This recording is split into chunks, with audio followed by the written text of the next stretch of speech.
Hello বন্ধুরা, দেখুন আর মাত্র 6 দিন তাহলে আমাদের মাইনিং বন্ধ হয়ে যাবে। আর মাইনিং বন্ধ করে এখান থেকে আমরা কোনো মাইনিং করতে পারবো না। আর আশা করি আমরা সবাই এখান থেকে একটা ভালো একটা প্রফিট করতে পারবো। তাই আমরা সবাই মিলে এখান থেকে প্রফিট পাওয়াটা বেশি করে বাড়াই নেব। আজকে দেখাবো ইনভেস্টমেন্টে স্টক এক্সচেঞ্জ কীভাবে করবেন। প্রথমে হচ্ছে ক্লাসিক কার। দেখুন 28 বিলিয়ন প্রফিট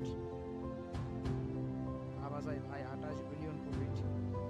অনেকেই আছে যে এটা করতে ভুলে যায়, কিন্তু ভুলে গেলে হবে না ভাই। মাত্র আর 6 দিন, 6 দিন পর কাজ শেষ। তো দেখুন আমরা এখানে প্রথমে যাবো, তারপর লাকি করে নেব। এখান থেকে দেখুন 57 বিলিয়ন প্রফিট। আর্টিফিশিয়াল ইন্টেলিজেন্স আমার যেটাতে সবচেয়ে বেশি প্রফিট হয় সেইটাই যাবো। এখানে এখানে OnlyFans models, OnlyFans আমরা এটা পুরোপুরি করে নেব, পারচেস করে নেব। দেখুন